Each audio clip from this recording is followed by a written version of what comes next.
Welcome to Chetana Mokshith YouTube channel. ನಾನು 5 ಮಿನಿಟ್ಸಲ್ಲಿ ಈಸಿಯಾಗಿ ಕ್ವಿಕ್ಕಾಗಿ ಹೆಸರುಬೇಳೆ ಸಾರು ಹೇಗೆ ಮಾಡೋದು ಅಂತ ತಿಳಿಸ್ಕೊಡ್ತಿದ್ದೀನಿ. ಬನ್ನಿ ನೋಡೋಣ ಹೇಗೆ ಮಾಡೋದು ಅಂತ. ಹೆಸರುಬೇಳೆನ ತೊಳೆದು ಇಟ್ಟಿದ್ದೆ. ಈಗ ಇದಕ್ಕೆ ಒಂದು 2ರಿಂದ 3 ಲೋಟದಷ್ಟು ನೀರು ಹಾಕ್ತಿದ್ದೀನಿ. ಸ್ವಲ್ಪ ರುಚಿಗೆ ತಕ್ಕಷ್ಟು ಉಪ್ಪನ್ನ ಆ್ಯಡ್ ಮಾಡ್ತಿದ್ದೀನಿ. ಈಗ ಕುಕ್ಕರ್ ಬಾಯಿ ಮುಚ್ಚಿ ಒಂದು 3 ವಿಷಲ್ ಕೂಗಿಸ್ಕೊಳ್ಳೋಣ. ಈಗ ಸಾರಿಗೆ ಒಗ್ಗರಣೆ ಮಾಡ್ಕೊಳ್ಳೋಣ ಬನ್ನಿ. ಒಂದು ಪಾತ್ರೆ ಇಟ್ಟು 2ರಿಂದ 3 ಟೇಬಲ್ ಸ್ಪೂನಷ್ಟು ತುಪ್ಪ ಹಾಕ್ಕೊತಿದ್ದೀನಿ. ನೆಕ್ಸ್ಟು 1 ಟೇಬಲ್ ಸ್ಪೂನಷ್ಟು ಸಾಸಿವೆ ಆ್ಯಡ್ ಮಾಡ್ತಿದ್ದೀನಿ. ನೆಕ್ಸ್ಟು 1 ಟೇಬಲ್ ಸ್ಪೂನಷ್ಟು ಜೀರಿಗೆ ಆ್ಯಡ್ ಮಾಡಿ ತುಪ್ಪದಲ್ಲಿ ಫ್ರೈ ಮಾಡ್ಕೊತಿದ್ದೀನಿ. ಈಗ ನೆಕ್ಸ್ಟು ಹಸಿಮೆಣಸಿನ್ಕಾಯಿ, ಒಣಮೆಣಸಿನ್ಕಾಯಿ, ಕರಿಬೇವು, ಬೆಳ್ಳುಳ್ಳಿ ಹಾಕ್ಕೊಂಡು ಫ್ರೈ ಮಾಡ್ಕೊತಿದ್ದೀನಿ.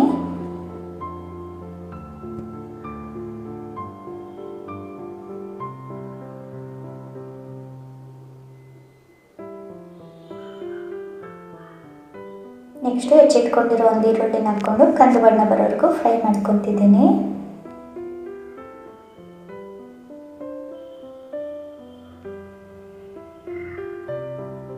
ಈಗ ನೆಕ್ಸ್ಟು 1-2 ಟೊಮೆಟೊ ಹೆಚ್ಚಿಟ್ಕೊಂಡಿರೋದು ಹಾಕ್ಕೊಂಡು ಫ್ರೈ ಮಾಡ್ಕೊತಿದ್ದೀನಿ. ಟೊಮೆಟೊ ಸ್ವಲ್ಪ ನೀರು ಬಿಟ್ಕೊಳ್ಳೋವರೆಗೂ ಫ್ರೈ ಮಾಡ್ಕೊಬೇಕು. ನೆಕ್ಸ್ಟ್ ಈಗ ಇದಕ್ಕೆ 1 ಟೇಬಲ್ ಸ್ಪೂನಷ್ಟು ಅರಿಶಿನ, ರುಚಿಗೆ ತಕ್ಕಷ್ಟು ಸ್ವಲ್ಪ ಉಪ್ಪನ್ನ ಆ್ಯಡ್ ಮಾಡ್ತಿದ್ದೀನಿ.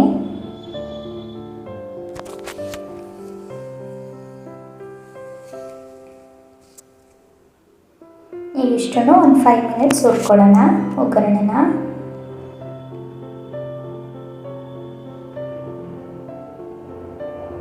ಈಗ ಇದಕ್ಕೆ ಹೆಸರುಬೇಳೆನ ಬೇಯಿಸ್ಕೊಂಡಿರ್ತೀವಲ್ಲ ಅದನ್ನು ಆ್ಯಡ್ ಮಾಡ್ಕೊತಿದ್ದೀನಿ ಒಗ್ಗರಣೆಗೆ. ಒಂದು 5 ಮಿನಿಟ್ಸ್ ಕುದಿಸಿ ಇದನ್ನು.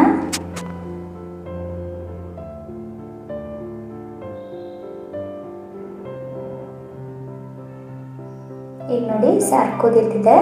ಲಾಸ್ಟಾಗಿ ಕೊತ್ತಂಬರಿ ಸೊಪ್ಪನ್ನ ಆ್ಯಡ್ ಮಾಡಿದ್ರೆ ಆಯಿತು ಹೆಸರುಬೇಳೆ ಸಾರು. ಕ್ವಿಕ್ಕಾಗಿ ಒಂದು 5 ಮಿನಿಟ್ಸಲ್ಲಿ ಆಗೋಗುತ್ತೆ.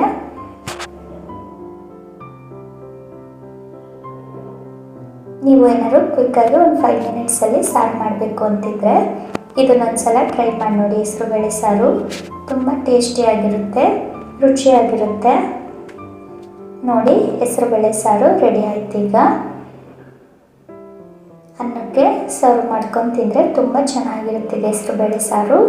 ನೀವು ಒಂದ್ಸಲ ಮಾಡಿ ನೋಡಿ ಮನೆಯಲ್ಲಿ. Thank you.